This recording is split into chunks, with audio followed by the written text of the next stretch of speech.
أعوذ بالله من الشيطان الرجيم بسم الله الرحمن الرحيم الحمد لله والصلاة والسلام على رسول الله. Quickly, I want to talk about the circulating video around social media, starting from TikTok, now to Twitter, now to Facebook.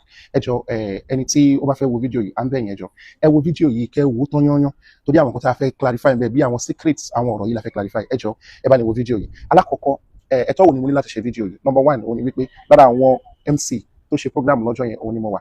So èmi ni mo ṣe recognition àwọn guests, èmi ni mo gba àwọn èèyàn ní àlejò, èmi ni mo officiate lots of programs ní ọjọ́ yẹn away from àwọn other people tí wọ́n also ṣe program ní ọjọ́ yẹn. Ìyẹn jẹ́ alákọ̀ọ́kọ́. Ẹlẹ́kejì ń bẹ mo lè fún yín ní gbogbo àwọn dignitaries tí wọ́n wà ń bẹ lọ́jọ́ yẹn. We have the officiating imam to be Sheikh Imran Abdulmajid Eleha. We have the lecturer of that day, àwọn ni Sheikh Ismail Abdulatif, Imam Abadia. We have a lot of people in attendance like the Chief of Staff of Lagos State, Senator Solomon, and a lot of them like the Majority Leader House of Assembly at Ibadan. So I can tell you about the wedding. It is fact from me. So kí ló ṣẹlẹ̀ gangan, kí làwọn issues tó wà níbi ọ̀rọ̀ yìí. Ṣé everything when you see a post, kó tó di pé a máa comment, àbí a máa bá wọn share. There are people who love chasing clouds. And when you chase the clouds, more than chase the likes at the Elon Musk at our Yokuno. So before you now help them to carry it, remember to buy spin to ban share to buy spin for Burubani, CEO, evidence in the all of my bill. Number one, only with of all the clips to work from wedding no. Of all the videos to work around Emma circulated. Also every week they are cutting in that video. So I want to believe it is like a deliberate attempt to ridicule the husband or to tarnish his personality to me. And I will tell you the evidence right away. Shall between one cut here? I was going to show some videos.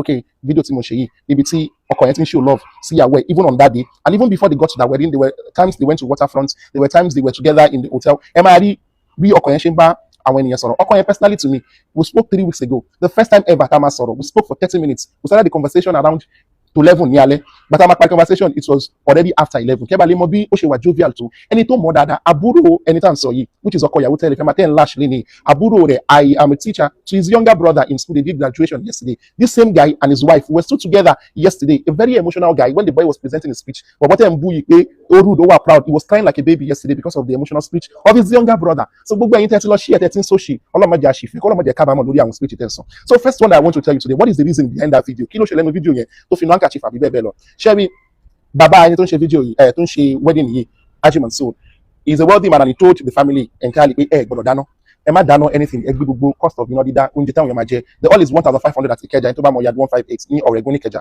ibẹ̀ la lò. So ọmọ dáná fún gbogbo wọn, but ọkọ personally out of his own character ó bẹ bàbá ẹ pé ẹjọ jẹ́ kí mi dáná fún àwọn àlejò kọ̀ọ̀kan, pàápàá jùlọ my afa who taught me in Sanawiya, Sheikh Ibrahim Organija, and all of the students that will come. Wọ́n lè má láǹfààní láti wà well served nínú hall ló fi gba yọ̀ǹda kí ó dáná, ó dẹ̀ pay caterer ní owó oúnjẹ èèyàn 100. So ní ọjọ́ yẹn ìgbà tí Sheikh Ibrahim Organija fẹ́ máa lọ, òun ló dìde. That is the second video. Their first entrance, aṣọ tí wọ́n wọ̀ is like gold by.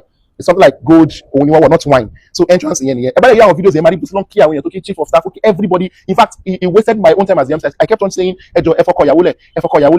He was just greeting around. So second video niye, àwọn èèyàn ti fẹ́ máa lọ. So àwọn àfáà ti fẹ́ máa lọ. Ó lọ bá caterer kí wọ́n provide àwọn oúnjẹ fún àwọn èèyàn tó ń sanwó fún oúnjẹ èèyàn 100. Caterer will provide. Ìbínú yẹn ló ń bínú bọ̀ wá. He has the right to get angry. So ìbínú yẹn ló ń bínú bọ̀ wá. It was the wife who requested it. I repeat, it was the wife who requested pé wọ́n catch for Kimber and ojú ẹ̀. After a little wow, ó ní bàbá yẹn wá ṣe báyìí. Ẹ máa rí pé kò sọ̀kọ́ tó bá ṣe fún ó kàn náà wá catch fún yẹn báyìí pé like òun lélẹ́yìí, what is what you're asking? Ìyàwó náà ti gbàgbé. Also remember in that same video, ẹ máa rí tó sọ pé smile, then it was as a result of that anger. I will now show you. There are also other narratives that we have to put through. I will show you in this video as well. There are also narratives that we have to put through. When they were welcoming there. If you look, this clothes I'm wearing, Saturday. So lady, our videos, this is the person. The second entrance, what we want wine,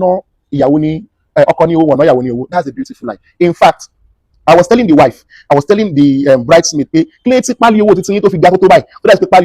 very small. I was the one holding that carton. If you look at the best man, that is Majid of Sheikh Imran. If you look at those brides, so I was one saying, so the wife was the one being sprayed at first before Baba Okotode, spray guy and Ibele cut because they like. So John told it along. That's a beautiful lie. I'm going to show you evidences and videos. This guy is a good guy, a jovial guy. If you know his page, if he asks you, it will lift you off the floor out of happiness. That very day, even yesterday, he still did it at the graduation ceremony that I anchored as well. We were together on Saturday, we were together yesterday. Both the wife and the husband were also around yesterday. John told it along. There are evidences all around. But TikTok users, the Muslims, I'm most concerned about the Muslims. Because if you look at the Muslims, I want me, no, nothing bad, nothing bad, nothing evil. The Quran says in Surah to Hujurat, in ja'akum fasiqun binaba'in fatabayyanu, in the way to Khalaf and Hamza, fatathabbatu. The Quran says that if there comes upon you an information, verify. Fatabathatu, ascertain.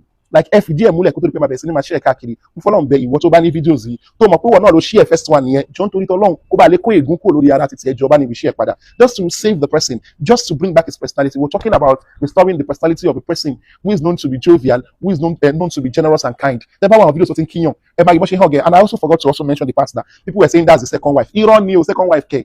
Na lie o, the person assumed to be the first wife is the wife of his father. Yes, salam.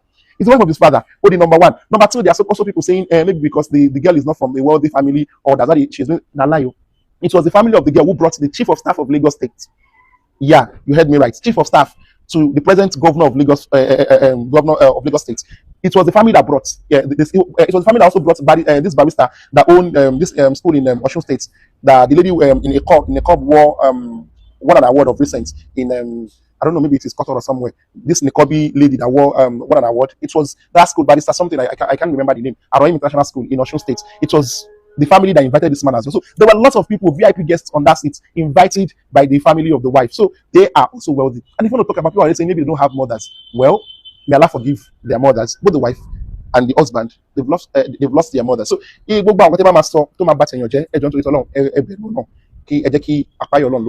is not the reality. Ọmọ ibi chase the clouds òun nìyẹn ẹjọ ká páyọ Ọlọ́run lórí ẹ. So and I urge you ẹjọ ẹ bá ní share àwọn videos yìí kó dé gbogbo tó ti dé ẹ tọrọ àforíjì ẹjọ o ẹ share àwọn videos yìí tó débi tẹ́tí tẹ́mọ̀ pé ẹ ti sọ dé ẹ bá ní share débẹ̀ Ọlọ́run foríjì oníkálukú wa. I want to pray that the husband and the wife, may Allah grant them goodness in marriage, may Allah grant them the fruit of the womb, may Allah make their marriage a blissful one. The young people, lovely people ẹjọ ẹ má dẹ̀ ká fi lè bẹ̀rẹ̀ ìgbésí ayé fún wọn Ọlọ́run ṣe rọrùn fún wọn. Hada wa sallallahu ala Muhammadin wa ala alihi wa sahbihi.